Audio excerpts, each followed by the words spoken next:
Assalamualaikum warahmatullahi wabarakatuh. Sahabat beriman yang dirahmati Allah Subhanahu wa Ta'ala, di kesempatan video kali ini kita akan membahas aktivitas apa yang dilakukan orang setelah meninggal dunia. Sebelum masuk ke pembahasan, buat teman-teman jangan lupa dukung channel sederhana ini agar channel ini dapat berkembang dengan baik. Bismillah, mari kita bahas. Setelah seseorang meninggal dunia, aktivitas fisiknya di dunia memang berhenti, tetapi perjalanan ruhnya baru saja telah dimulai. Dalam Islam ada beberapa tahap dan aktivitas ruh yang berlangsung setelah kematian. Berdasarkan Al-Quran dan hadis-hadis Nabi Muhammad SAW. Berikut penjelasannya. Yang pertama, menghadapi malaikat maut. Saat ruh dicabut, seseorang akan mengalami fase sakaratul maut, yaitu proses yang sangat berat, penuh rasa sakit, atau bisa juga penuh ketenangan, tergantung amal manusia di dunia. Bagi orang yang beriman, ruhnya dicabut dengan lembut oleh malaikat dengan wajah yang cerah. Lalu bagi orang yang durhaka atau kafir, ruhnya dicabut dengan kasar, seolah-olah mencabut besi panas dari bulu domba. Allah Subhanahu wa Ta'ala berfirman dalam Al-Quran surah Al-Waqiah ayat 83-85.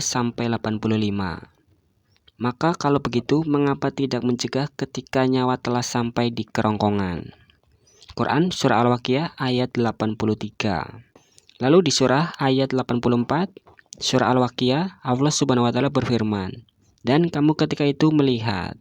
Dan di surah Al-Waqiah ayat 85, Allah Subhanahu wa Ta'ala berfirman, dan kami lebih dekat kepadanya daripada kamu, tetapi kamu tidak melihat. Quran surah Al-Waqiah ayat 85. Yang kedua, menjawab pertanyaan di alam kubur.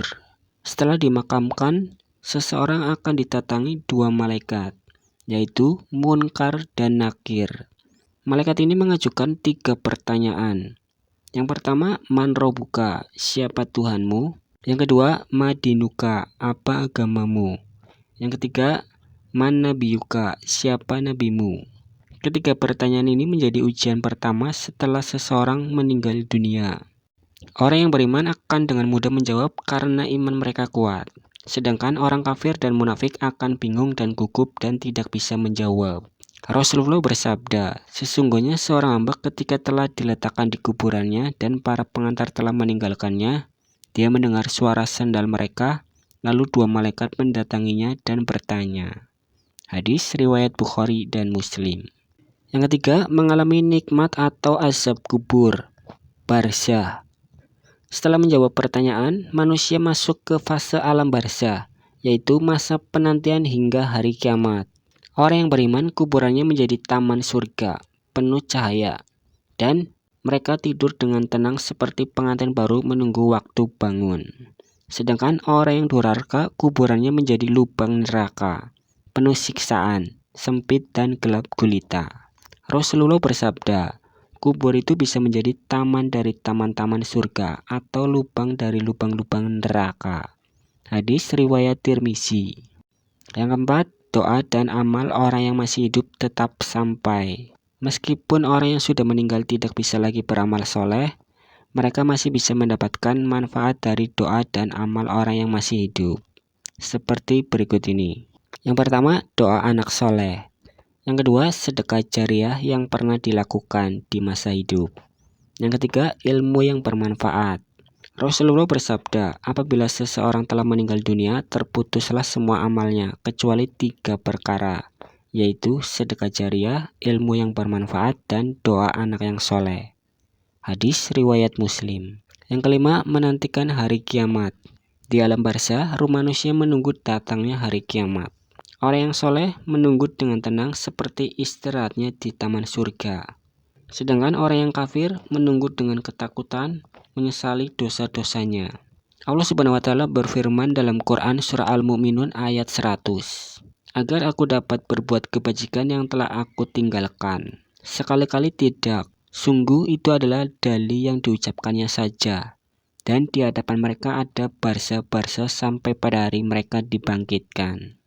Yang keenam, dibangkitkan di hari kiamat, Yaumul Ba'ts.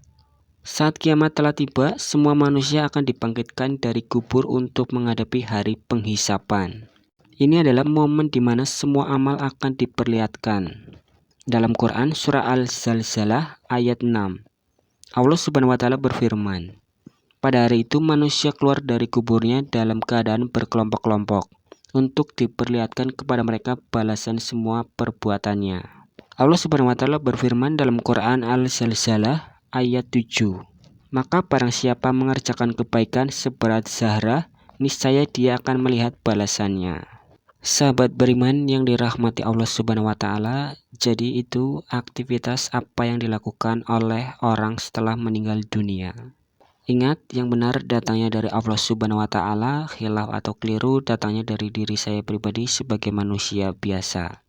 Semoga kisah ini bermanfaat. Saya akhiri, sampai ketemu di video selanjutnya.